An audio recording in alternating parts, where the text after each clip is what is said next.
On this week's episode of the Pretty Happy Podcast, we continue our conversation with Dionne Snyders from South Africa, who started a special needs school. But first, we have to talk about the important update regarding Neurogene that came on the day we came back from break. All that and a lot more on today's episode. It's Monday, February 6th. Let's start the show.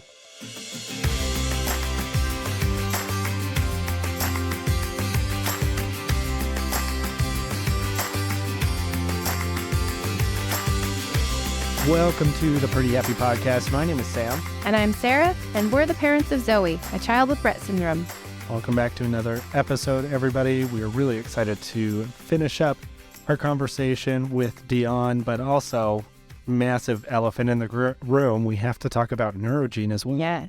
Because literally at 8 o'clock in the morning, Eastern Standard Time here in the U.S., Neurogene, on the same day we released our newest episode, they announced that they've been approved for clinical trials, human trials. So crazy.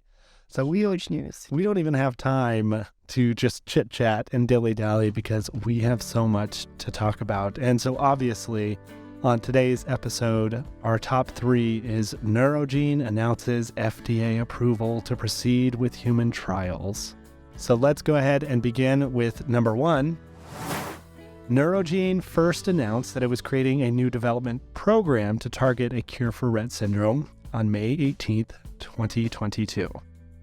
That's less than a year ago. That's fast. That's really fast.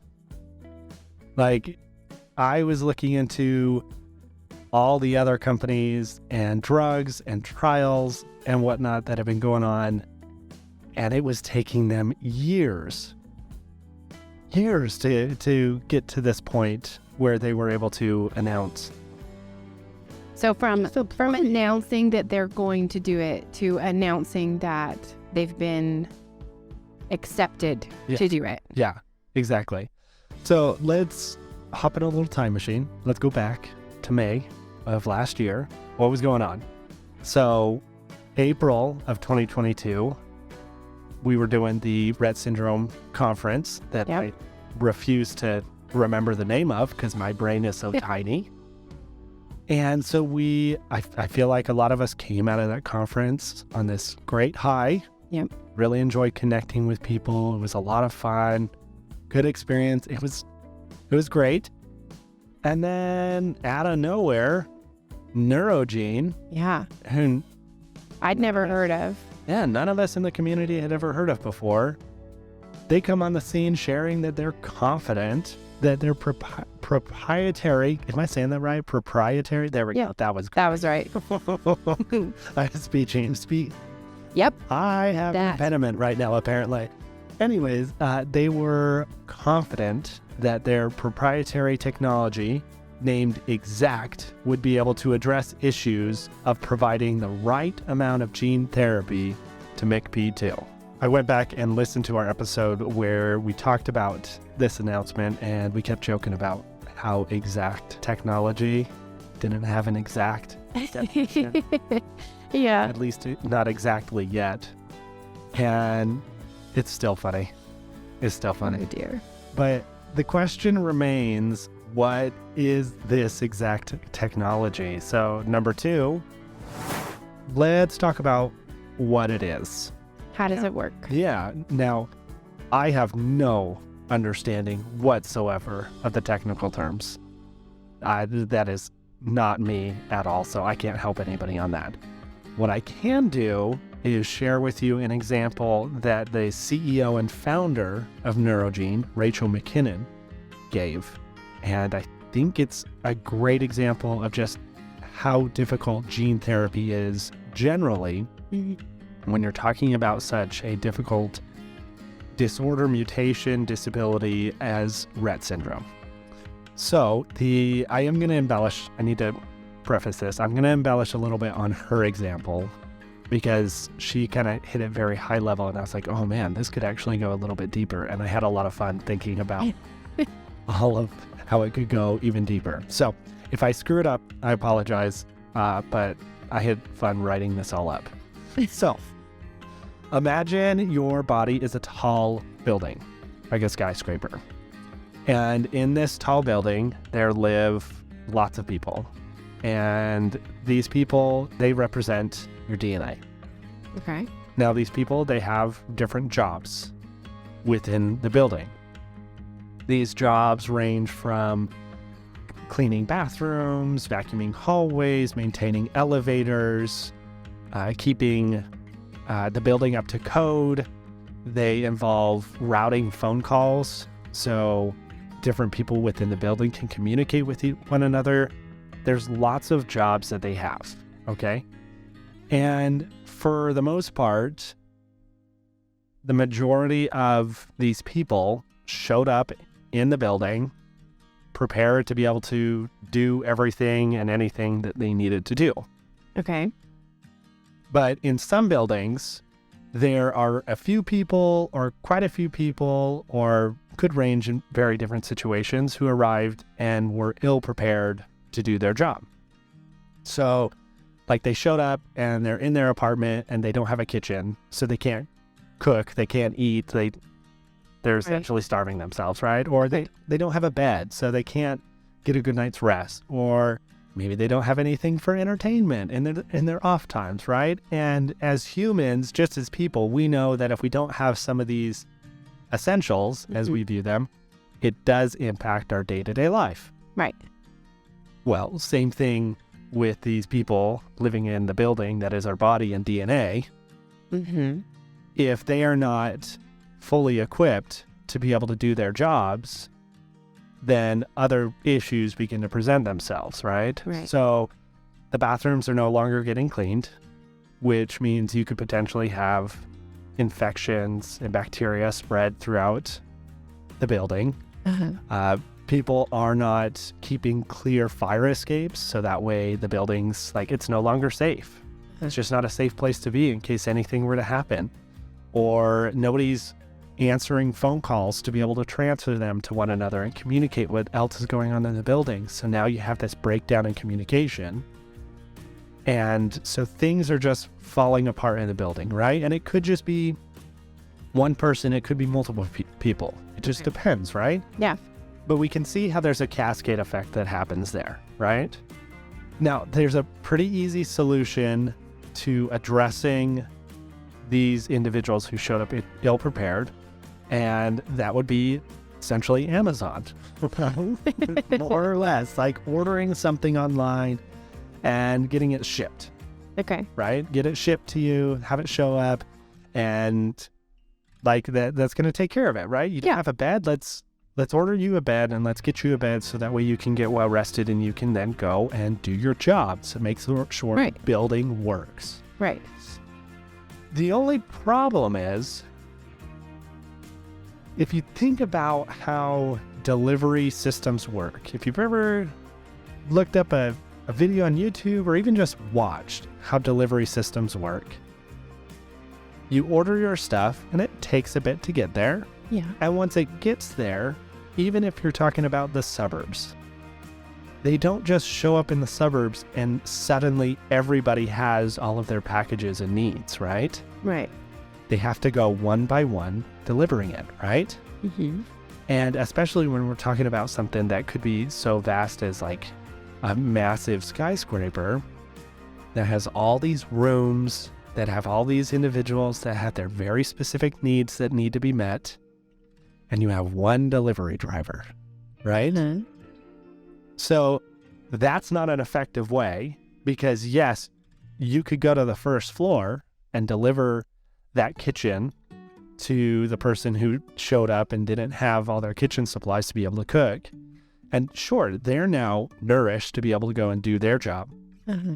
But you still have all these other people that also showed up ill-prepared, and all of these cascading issues that came up because they were ill-prepared that all need to be addressed. Right. Right? Right. And so you got to figure out a way to get this delivery done to everybody in a pretty timely manner, almost around the same time. Uh-huh. Because otherwise, you're still going to have these issues Right. of these people who are ill-prepared, still not doing their job, so on and so forth. Okay. Have I gone too deep on this, Sarah? I don't know. Is it making any sense? Yes, it's making sense. Well, the idea, though, is that exact technology from Neurogene has solved this problem.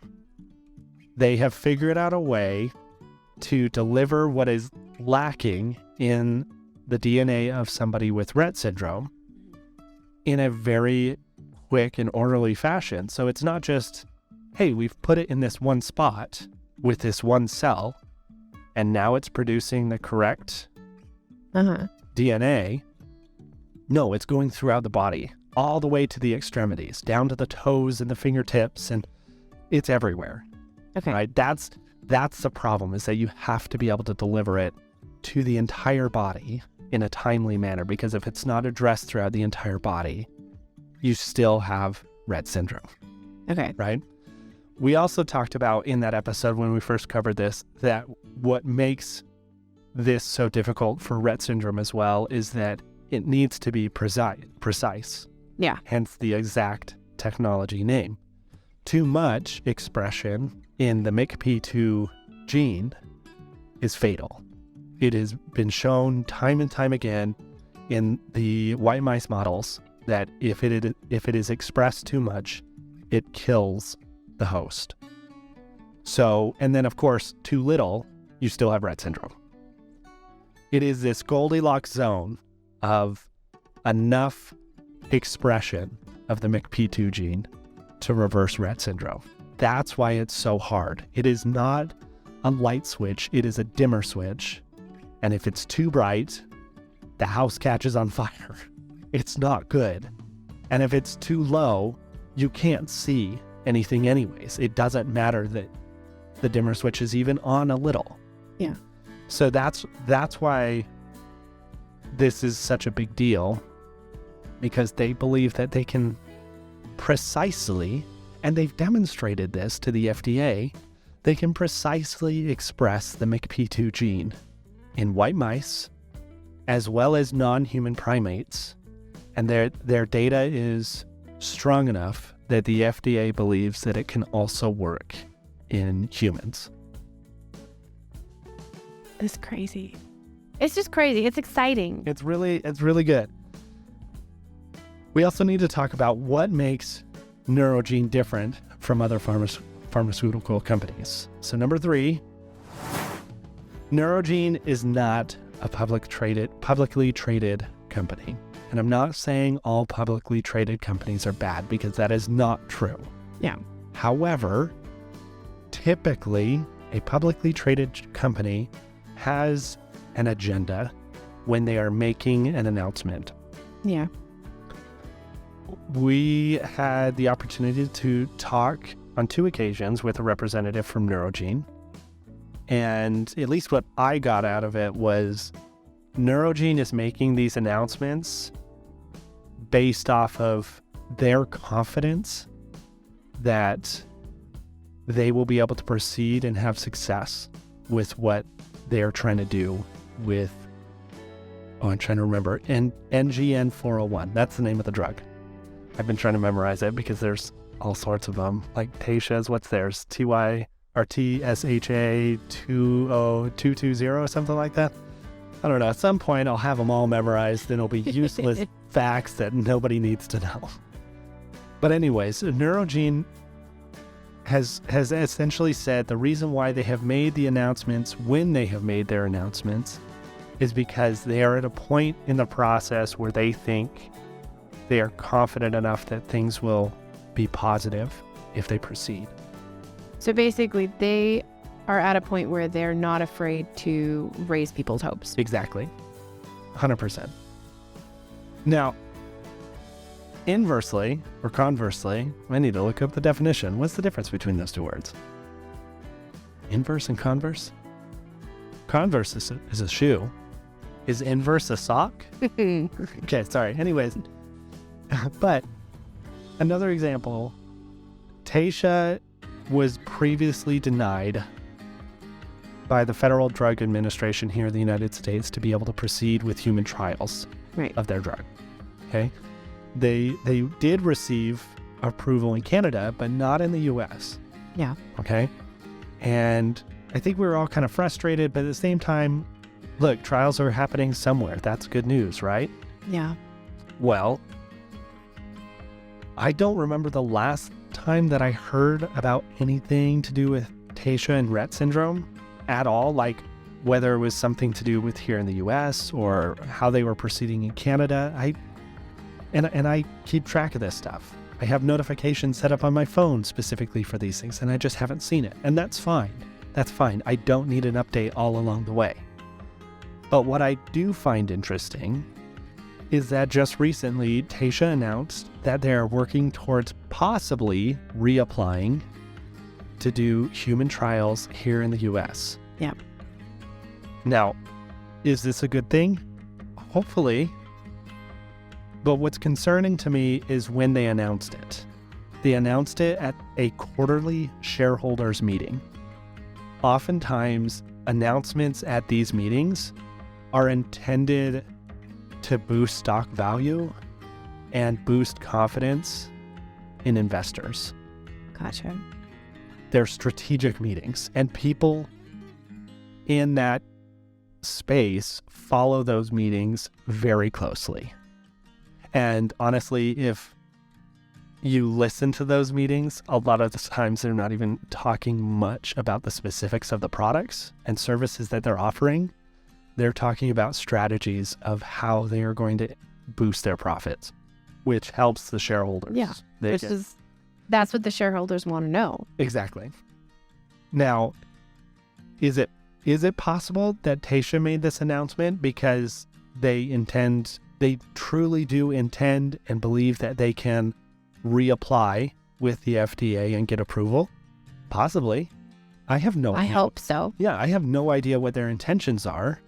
However, the fact that it was done in a quarterly shareholder meeting and not as like some sort of press release saying we are committed and confident that we can help the FDA see that this is in fact something we need in the United States, that we need to test it, like that, it just makes me question their motives, because they have spent a lot of money of research and development in their drug.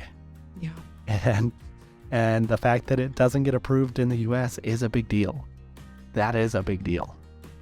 So there's part of me that I agree with what you're saying. Mm-hmm. At the same time, there's part of me that thinks as long as they are, I don't really care what their motivation is. As long as they're going along with the rules that the FDA has put aside, they're revamping whatever it is that they needed to revamp after they got denied. You know, they're following all the rules, they're doing things by the book. I don't really care if they're motivated because they think this drug is going to get them money, if it's going to help reverse Rett syndrome. There's a part of me that's like, yeah, I get that they're motivated by money, but at the same time, are they going to be providing a life-changing medication? Potentially. Yeah. But I do still see the motivation is they want the money, therefore maybe they'll cut quarters. Who knows? See, do you know what I mean? Yeah. So let me rephrase what my concern is then, because I don't think I properly expressed it. Because my issue isn't necessarily with the money portion. That's not my issue. That they're raising hopes of people. Yes. With the intentions, with the possible intentions of boosting their stock market value. That's what I'm concerned about. Gotcha. Is that, are they actually confident that they can reapply with the FDA and make enough changes and meet the requirements of the FDA to actually get approved this time? Gotcha. Or are they doing this to just boost their stock value a little bit, and then hopefully they can funnel that into some other places? I don't know. It's like I said, that my issue is that it was the quarterly Gotcha. Okay. stakeholders, or excuse me, shareholders meeting that Yeah. this was shared. That's where I have an issue. There was no press release about it. There was nothing. Like, I went through and I read it, other articles that were talking about why they were doing this and what they were changing. And based off of those articles, I believe that there is a real possibility that Tasha can simply make some adjustments to their application and be approved. But it all goes back to, where did they initially share this information? At a shareholders meeting, where announcements are strategically placed to booster support Yeah. of a publicly traded company. I hope it's good. I hope it's good. We won't know No, until we won't. later. And so this is all speculation. And I do agree with you, Sarah, that like anybody doing anything to advance the research of a cure towards Rett is good. I agree with that. I just hope that they are being genuine about it, Yeah. because like I already shared, Neurogene, based off of what we've been able to see from their press releases and conversations we've had with them, they are making their announcements based off of confidence of being able to proceed Yeah. with the research, not because of investments or anything like that, as far as we know. Yeah. As far as we know. Yeah. If I had known from the start, this wouldn't have ended with broken hearts. 'Cause I don't wanna waste my time. No, I don't wanna waste my time. No, I don't wanna waste my time.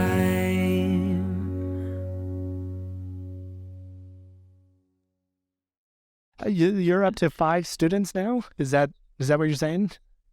No, well, now there's more. So in February we've jumped to 5, and then it started to get complicated, because how do you have a classroom of kids that have got all these conditions? Yep. Some of them have got uncontrolled epilepsy. Some of them are mobile. Some of them are not mobile.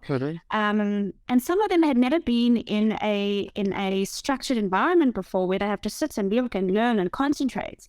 So for some of the kids, the goal is to just get them to sit at their desk. So we had to have custom desks made that you could put the talkers on, and was the right size for them, so that their feet were on the floor, so that they're correctly positioned, because positioning is really important. If you're not positioned properly, you're not going to be able to access your talker. So there was so many aspects actually involved in all of this, and all of the technology needed. And so then I got approached by a family in Polokwane, which is far.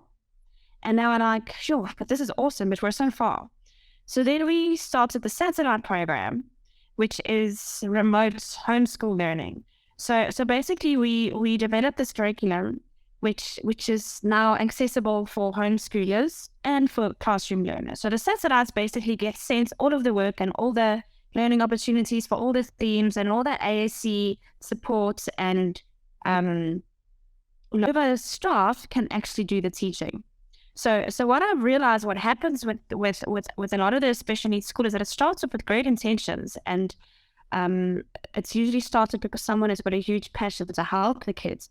But what happens is the kids have got very high needs, and that almost becomes a priority. So while they're at school, it becomes such a priority, keeping them safe, keeping them clean, keeping them fed and not thirsty and hydrated and all of that where do you get time to teach them?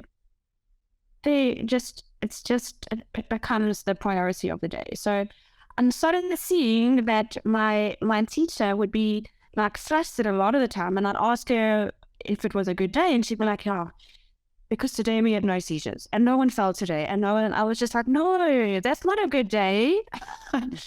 No, that's not what I want a good day to look like. I want a good day to be like, so and so said this on their talker, and so is able to list the days of the week now, and so counted for the first time today. Like, that's what I want to be hearing. And so we brought out the Compy model, but we made it compulsory. So every kid that comes to the class needs to come with a Compy now, because their safety and their being clean and positioned should be a given It shouldn't be our job at school. It should be a given. It should be there. It should come with the kids so that we can teach them. And it's made such a difference because those compies go home with them, and they take what they learn in the classroom and they use it at home, and they show the parents. They show them how we're modeling in the classroom, how we're doing it, and it's made such an incredible difference. So that is something that was tricky bringing it in because it's an extra person that the parents have got to pay. But it's made such a difference in the configuration of the classroom because every kid has got their person. And that person learns to know the kids so well. They pick up immediately if they've looked at something or they've given a strong no or a good yes. Like, they are so on it, and it's so amazing. And we've had such beautiful, like, I don't know what I was like with Zoe, but with Hannah, like, it took really long to get like meaningful words. Like, she would babble with her talker like crazy. There'd just be words coming, and I'd be like, oh, none of those words make sense. Like, I can't even have a conversation with you about this one. But every now and then, like, I'd be, for example, plodding around in the kitchen, not making her food, and she would pop up, Mommy, what are you doing? As if to say, like, you're supposed to be giving me food, not more. That was really nice. Those were actual words. And then she'd look at me as if to say, what are you doing? And I'm like, I'm not. But then I'd be so excited about the fact that she did that I get even more distracted from the food. Then the take-home message that I want to say is that AAC is so daunting and it is so scary, and I understand because for the first year of getting the device, I couldn't even put it up because just that sense of failure and the sense of not knowing what you're doing is just too much, and it takes them long. It took Hannah a long time. Her eye gaze has always been incredible, and her ability to make eye contact and eye pointing is unbelievable, but to actually select the correct words intentionally and then flip between the pages to get to the next word that she wants it, like that took a long time. But when they start doing it, it is the most rewarding thing in the world. I can only imagine. Yeah, it's lovely, and it's also not consistent either. But now in the classroom, like, I feel like I'm missing it because I still need to work, so I can't be in the classroom the whole time. So Hannah's compy and the teacher will come and tell me, consistently that she's able to list the days of the week and say today is Monday, yesterday or Sunday, and I always don't believe it. Like, I feel I'm putting a camera up in there because that is just, it's like beyond anything that I could imagine. And like, we have circle time in the morning, and every kid gets asked, how are you doing today? And we wait for them to answer. Whether they answer with a look, whether they answer with a word or shake or moan, we give them a chance and we wait for them. Every kid gets asked what the weather's like in their city because some of them are zooming in from Polokwane or Joburg. They get to answer what they're wearing today. Are all of their friends in the classroom? They greet each other. They wonder why the one kid is listening. Where is this kid? Where are they? And they have a discussion about it. And to hear those electronic voices coming out of the classroom in that conversation, it's beautiful. And my child has friends. She has friends now. Yeah. I imagine that is probably the most important thing out of all of it. Even though the communication is great and the education, it is set up for her to be successful. Having those personal relationships is vital and important to human life. Yeah. That's the way that we interact with the world around us, is with others and through others. And so, that's amazing. I do have some questions about some of the logistics, though, of some of this, because there has to be a ton of hurdles that you guys are having to overcome. For example, the different types of equipment. I imagine not everybody is using the exact same eye gaze or AAC. How do you handle that? So, every kid that we've had has never done AAC before. And I'm starting to realize that that's the way that it is here. Unless we're like not targeting our own kids, but all of the kids that have started with us, this has been, so our curriculum, we changed the wording a little bit. So our grade 1 or grade 0 would be Nova 1 year 1. So that year is basically learning how to learn. And it's the introduction of AAC, and so Elaine will do her private sessions with the kid and identify what their selection technique is going to be, what sort of device is better for them. So we haven't had a big challenge with that, because kids never come with their own devices. They never come with their own established communication system. We had the kid that was our sent out from overseas was using a different program, but then he just bought the program that we were using, and then everything was fine. So because he had also just started, and although he had the program, he didn't know how to use it. So they could just change to the one that we're using. But what's also important to know is that we don't just do high tech. So we don't push for the fancy devices and the high tech and that, because some of the families just can't afford it, which is fine. It's not essential to have that. So the ones that don't have the high tech, we give them a talk book, which is basically a no-tech book with all of the grids that they need. And all of the learning materials are in no-tech as well. So we do everything on a big screen on the computer, so that we can have our grid 3 on the screen, and we can model with the screen, and the screen will talk back on a big black TV screen. But we also have the low-tech. So some of the kids follow with low-tech, some of them follow with high-tech, and we then can make recommendations to them later about what device they need, how they're going to select. So yeah, that's pretty much it. It hasn't been a massive hurdle. The 2 kids that came with devices, apart from Hannah, had the same program already and the same IBS device. So I don't think there's as many here to choose from as over there. Sarah, you can speak more about it than I can, about the devices we have here. I mean, there are quite a few different ones here that I've seen. And like some people will use the same device, but a different program on the device. So there's a lot more variables. Yeah. I'm just sitting here in awe of this school and thinking, I want to do it. I want to like be a fly on your wall and watch all of this going down. Like, this is just like blowing my mind how incredible this is. It's awesome. I don't even. Well, it's a great demonstration to what at least Sarah and I have been preaching here, and we're not to a point yet where we feel we need to do something like this. But you obviously went on a very similar journey where you had professional educators who were telling you that, and not necessarily through words, but most certainly through actions, that your child was an idiot, that your child was less than others because your child didn't deserve the opportunity to be pushed, to grow, to learn, to have her do, and I use the word do very lightly, do crafts, arts and crafts, because Zoe's the same way. She has no fine motor skills. When she comes home with pictures, I look at it and I laugh, and then Sarah, I oftentimes throw them in the garbage. I don't know if I've told you that. Because it is very clear that Zoe has not done that.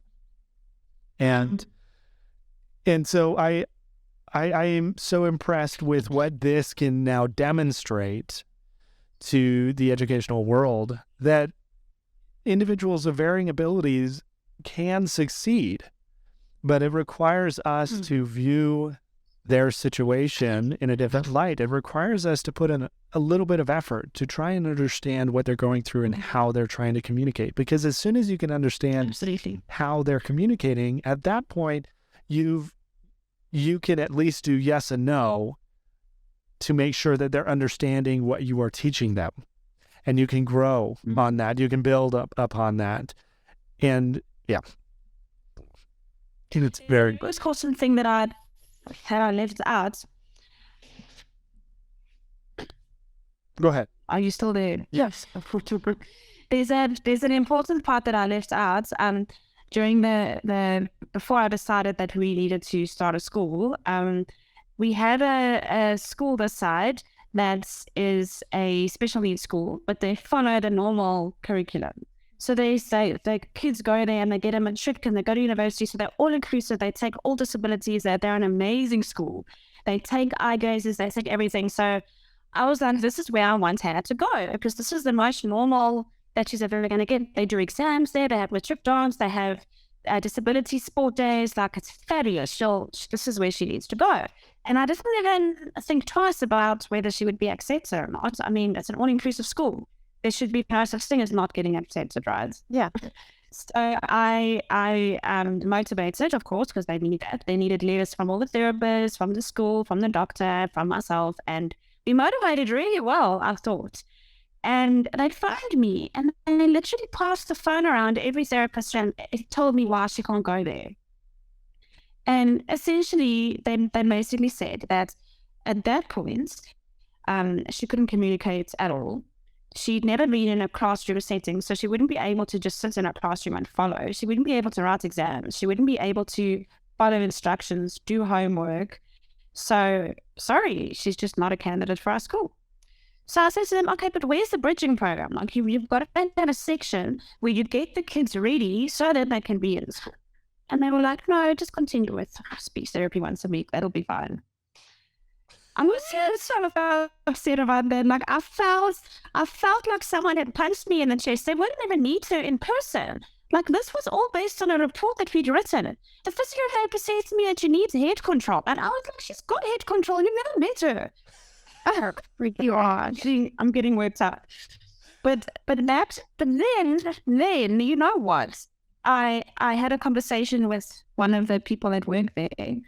And she said to me, but you know how much pressure those kids are under to have to pass, to write exams, to have to do homework. Do you know how much stress they're under, and the parents? And I realized that I don't actually want that for my kid. Yes, I wanted to have normality and I wanted to get an education. Yeah. But why must getting an education mean having to be evaluated and having to be compared to other kids and having to pass and having to get a mark?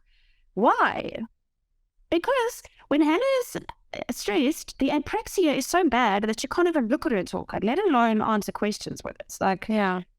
got to get her on a good day. She's got to not be constipated. She's got to be happy. She's got to be regulated. Then she can access her words. So you can't sit down and evaluate her. So then the IEP story. For the first year, we didn't do IEPs because we had no idea what that looked like. Like, I mean, nothing. So again, I had to Google and I emailed Courtney and I was like, you gotta help me. I don't know what to do. So she gave me some tips, but even then, so then eventually after we got all these kids that joined, I said to the rest of the staff, I said, okay, we're going to start. We are going to have IEP meetings twice a year, every 6 months. And the first one is going to be to set the goals. And then the second one is going to be to review those goals and reset the goals. And that was, so we just roll with it. And I said to them, the only rule that I have is that we do not tell the parents what their kid cannot do.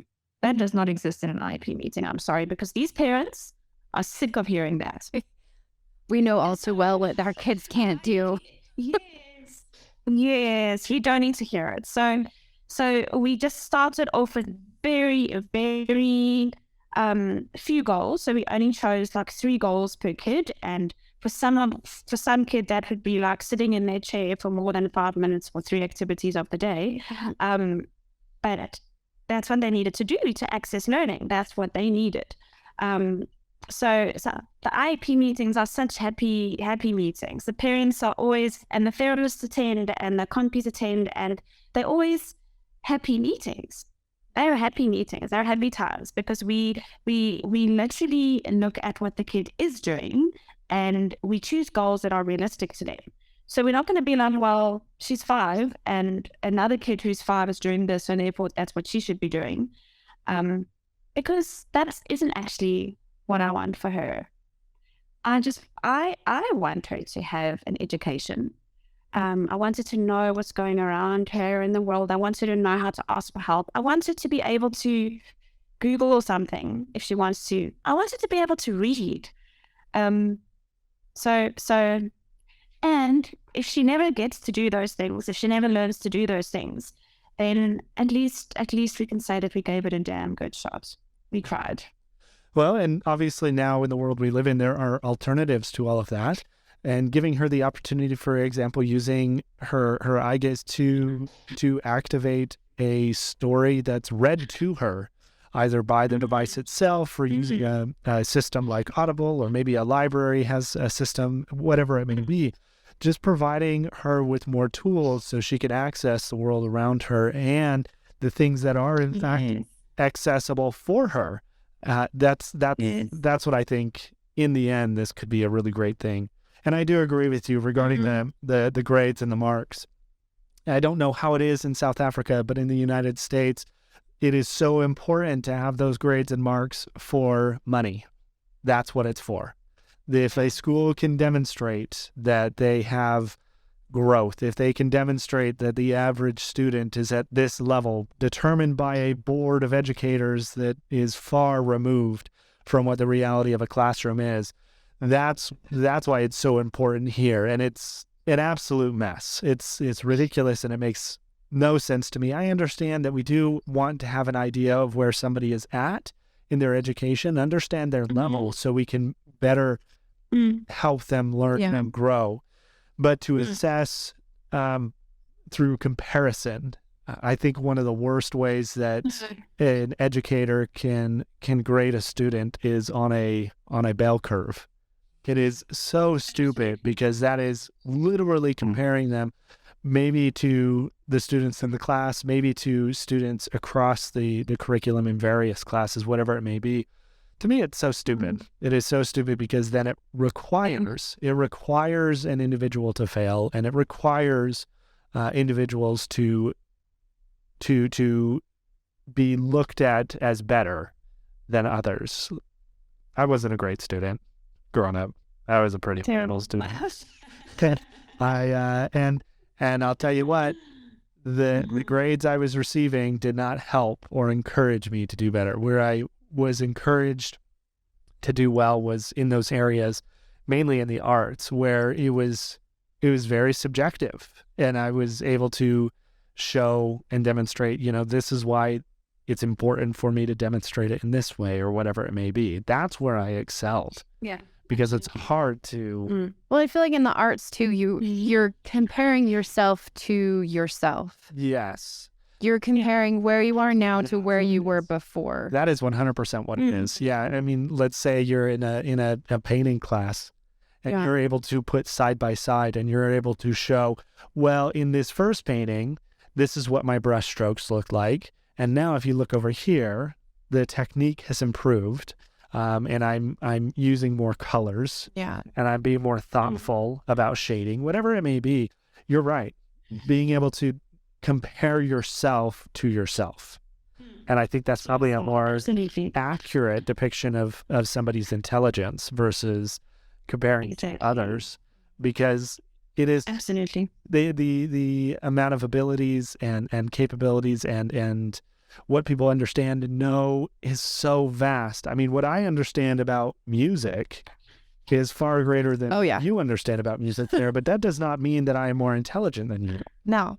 And just because you're damn good at adapting toys and I have not a clue what's going on, that doesn't mean you're more intelligent than me. It just means that we have things that we're better at and we excel at. Well, it's like I have a couple of 3D printers, and I love printing things, and I love doing that. Wow. I couldn't figure out how to turn my cell phone off.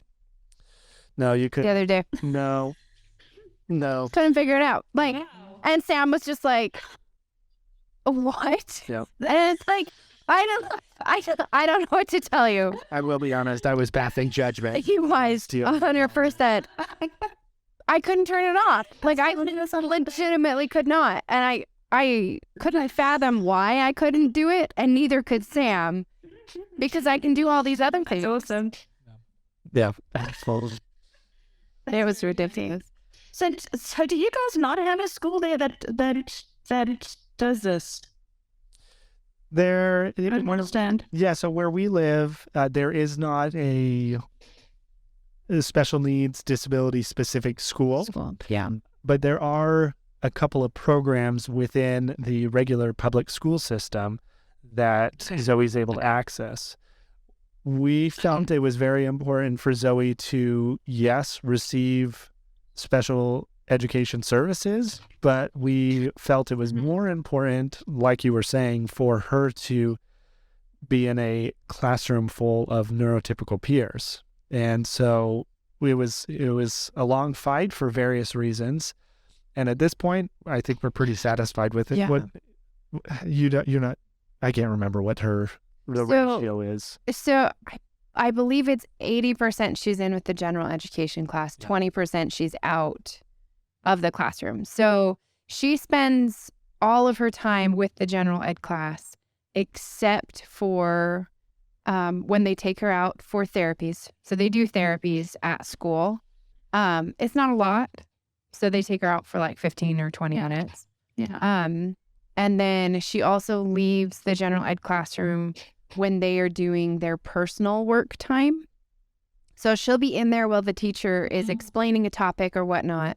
And then when the students go to do their own personal work, she'll leave with her aide to go to a different classroom, and she'll do her personal work in that classroom so they can be a little bit louder and use, low-tech communication and talk back and forth between the two of them without disrupting anybody else. Otherwise, she is in the general education classroom. So that's awesome. yeah, I mean, it's certainly been a fight for us, and we very much understand where you were at with Hannah, because we were not necessarily to that point, but it was very frustrating because we were seeing what Zoe was capable of. We were investing our own money into private services to be able to give her opportunities to demonstrate her skills, and we were seeing success. And those weren't being shown at the school. And when we were asking, well, how is it that you guys are speaking with her, or how is it that you're assessing her, or whatever it may be, they were unwilling, and I would go as far as saying unable to adapt at the time to the way that she communicates. They were so stuck in their ways, and I get that way too. I very much understand it, and it's hard to make changes, especially when you're dealing with somebody that, Zoe's alone in her school, being an individual with AAC, as far as I understand, at least using the iGAMs. There may be some students that are using low tech, but she's the only one in her school using a computer to speak. And so I understand that is also hard when you've never had that before. So it was a very long process. How do the other kids, the neurotypical kids, speak to her and involve her? Do they? As far as I know, they do. They talk to her. They talk to her just like, you and I are talking.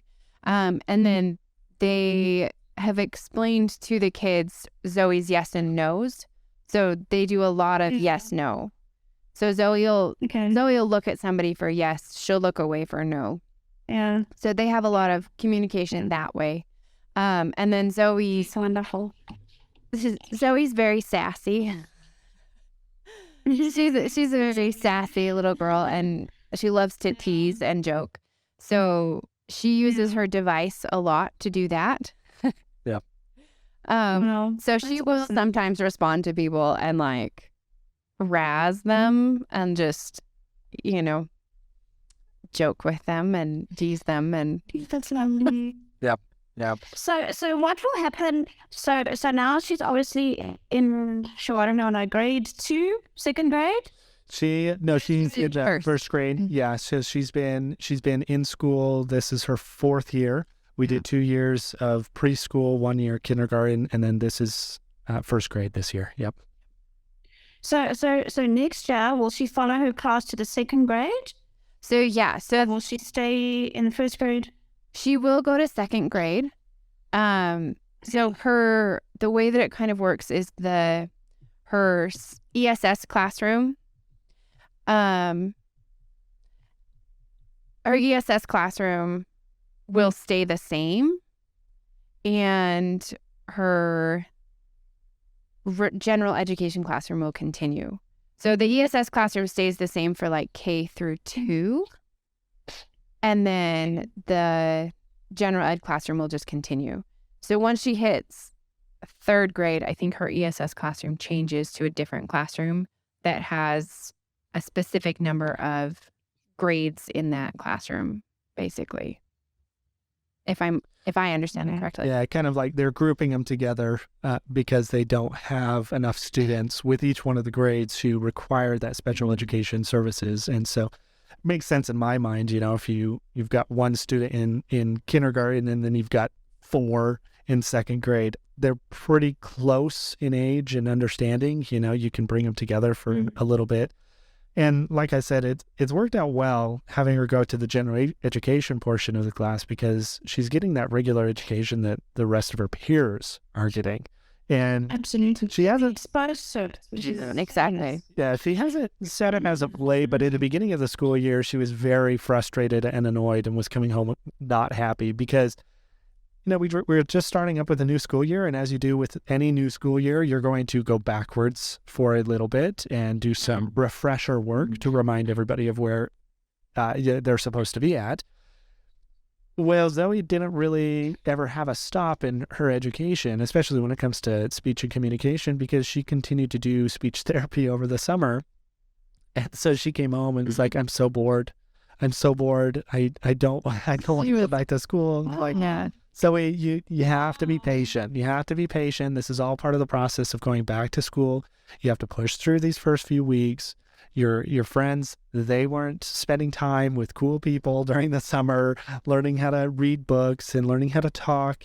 So you're much further ahead. In fact, at this point, I think she probably would be at a second grade reading level. She may be. But that's just because we've been able to do that, provide those additional services for her. So I asked her about this the other day. Did you? I did. And she said that she's now learning things and she's no longer bored. Oh, good. Okay. So she's...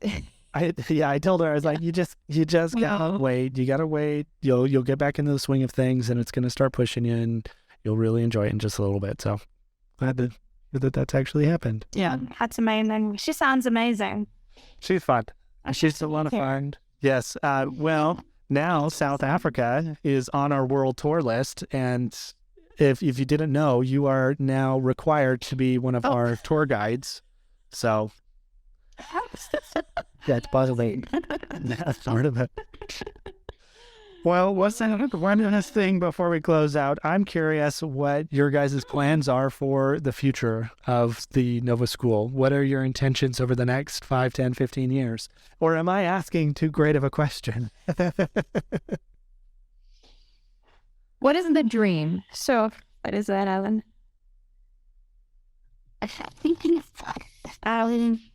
So, that question freaks me out. But I don't know. It's changed so many times because I've been approached by people wanting to buy shares and wanting to make a franchise somewhere else. And I'm so scared of doing that and becoming so big that we sort of lose what we do. So I'm scared to sort of think of things like that. But at the moment, and this is now my sticking theory, is that we grow our physical campus in Pretoria where we are to the point where we have like a full school, like essentially from grade 1 to matric, with all the different classes and every class full, and that would be amazing. Yeah. With our satellite kids coming in remotely, and so we have another service line called Station. So this is basically, for example, if you have another special needs school that identifies, look, they've got 5 kids that are nonverbal and they don't know how to teach them. So they then access our curriculum from their classroom and they use our curriculum there. So then we want to have sort of stations coming up all over the show and satellite kids zooming in all over the show, but with only one headquarter. So there is the girl that's my teacher at the moment. I would trust to open up another branch somewhere. So if she gets an opportunity in the UK or in America or Australia or in Cape Town and she wants to move there, then I would be like, go open one there, because she knows exactly how to do it. She knows exactly what sort of vocabulary we use there, and what ASC we use, what kind of kids we take. Like I would trust to be able to run one. So it's very difficult to say what my goal is, but that's basically what I hope for. Just to help more kids, just to see more kids learn to communicate, and to see the look on the parents' faces when they start communicating. It's wonderful, because I've been there, I understand. And like, I still have days where Hannah will select things on her eyes. I'm like, was that a mistake? Like, did you just linger too long on the wrong word? Like, I don't know. But presuming all potential and assuming competence and all of those things, we use it a lot in the world of Rett syndrome, but it is akin to it. Like, there is no point in assuming that they can't do it. What are you going to win by even thinking that? So if she selects a word and I think it's remotely applicable, I'll take it. And you can almost like see by the look on her face when she's being sarcastic, or when she's joking, or when she's being serious. And I suppose one just gets to know them as well. But so essentially Nova is for Hannah. It's for her. So if all it does is help Hannah and teach her and give her an education, then I feel like it's done its job. But it's helping so many other kids now too, which is wonderful. So I'm very excited. Well, that's very incredible. And I think it kind of circles back to what we were talking about before with looking at the future. You know, it's hard to do that with Rett syndrome. And obviously you're in kind of a similar situation to us, where we don't look super far ahead. And but it sounds like you guys are having great success, and we're very excited to hear more about the successes that come in the future for you guys. If people would like to learn more about Nova School, where can they go to find more information? Our website is www.nova-school.co.za. And you can find us on Instagram at Nova School Pretoria, and on Facebook as well. Perfect. We will leave links to all of those in the show notes of this episode. Dionne, thank you so much for coming on and sharing with us your story, as well as sharing with us about the school and what we can do. Give us all some ideas on what we can do to better the education of our children and those who communicate differently.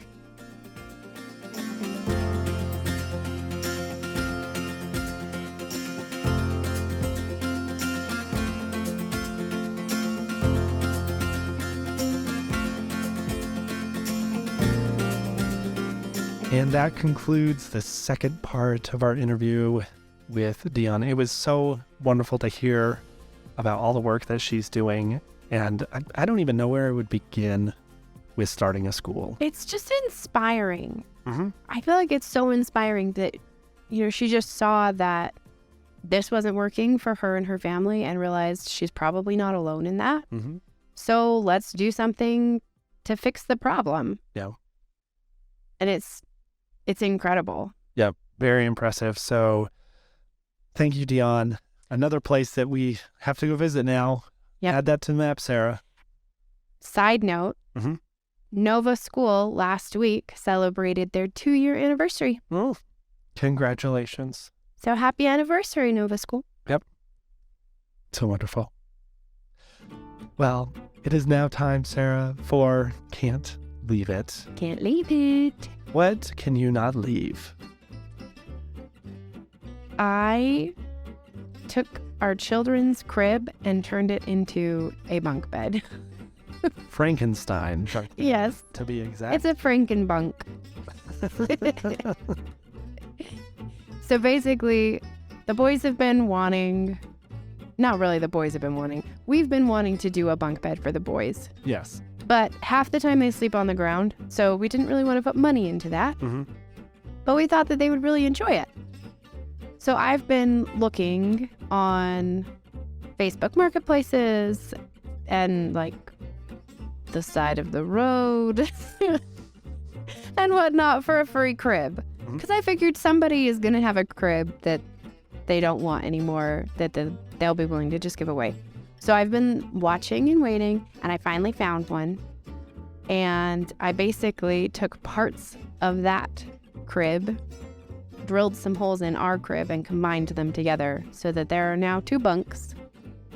on the frame of our crib, and I Frankensteined a ladder from the side of the old crib, like the other crib, and added it's a masterpiece. It's a sight to behold. It's fine. Except Peter, does he sleep now? Oh my heck.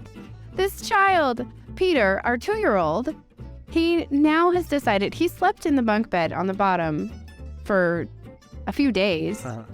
And then he decided, oh wait, I want to sleep on the very hard frame of the other bed that we had. Just no mattress. Just because you took the mattress off for the bunk beds. Yeah, because we had a small toddler bed and we had the crib. So I turned the crib into the bunk bed, the Frankenbunk, and put the mattresses on the bunk bed. Mm-hmm. So there's no mattress on this bare wood toddler bed. Mm-hmm. And that's where Peter is sleeping. And that's where he sleeps now. Yeah. So was it worth all the effort, Sarah? You know, I think it is. It was, because I am stinking proud of that. Was I supposed to be doing other things during that time? Yes. But did I only spend $6 on hardware and our children got a new bunk bed? Also, yes. I'm really proud of it. Oh, jeez. Yeah, it's pretty good. Sammy loves it. Mm-hmm. He literally shows everybody who comes to our house. Mm-hmm. He's really excited about it. So it's worth it. Yep. What is your can't leave it, Sam? Chinese spy satellite balloon. What? Have you not heard about this? No. You don't really follow news much, do you? I always forget. No. So there was a balloon that popped up over Montana that it was discovered to be a Chinese spy balloon. Now, I need to take back one of those identifiers because it was Chinese. Okay. We didn't know at the time if they were spying on the United States, but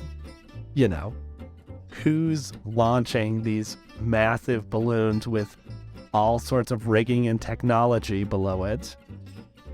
When you say balloon, like hot air balloon? No, but like big balloon, like instructing balloon to be able to withstand like all sorts of conditions. So it went across the top of the Pacific Ocean, Arctic Ocean up there at the top, went across Alaska, down across Canada, and then it was first noticed up in Montana. I was going to say, what are they looking for in Montana? Well, I don't know, but then it traveled all the way across the U.S. because at no point did the military feel like they could shoot it down and guarantee it wasn't going to hurt anybody on the ground. Oh.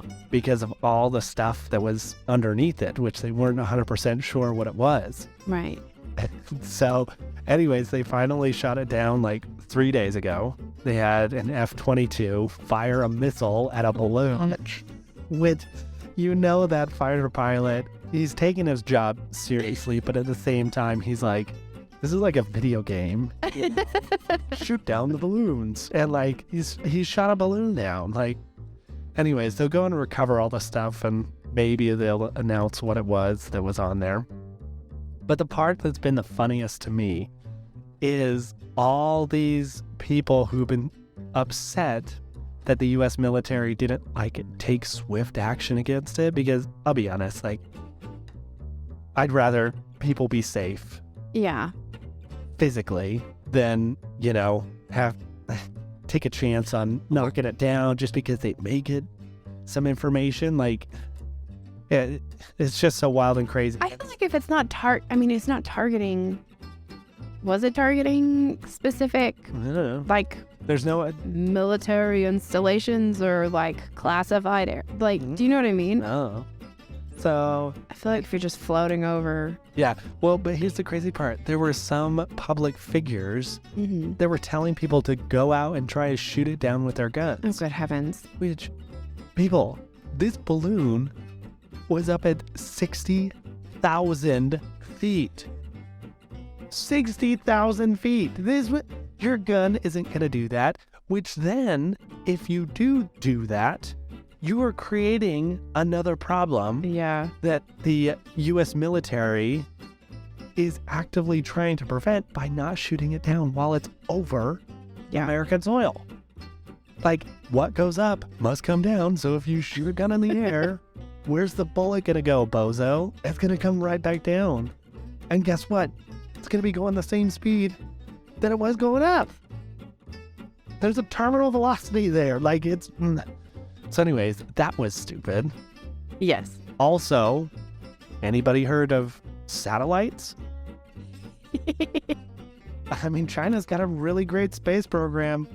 We know that they have satellites up, so I'm sorry, you're really concerned about a balloon? Big balloon. I'm sure they're getting some additional data by doing that. But satellites. So anyways, whole thing was very silly.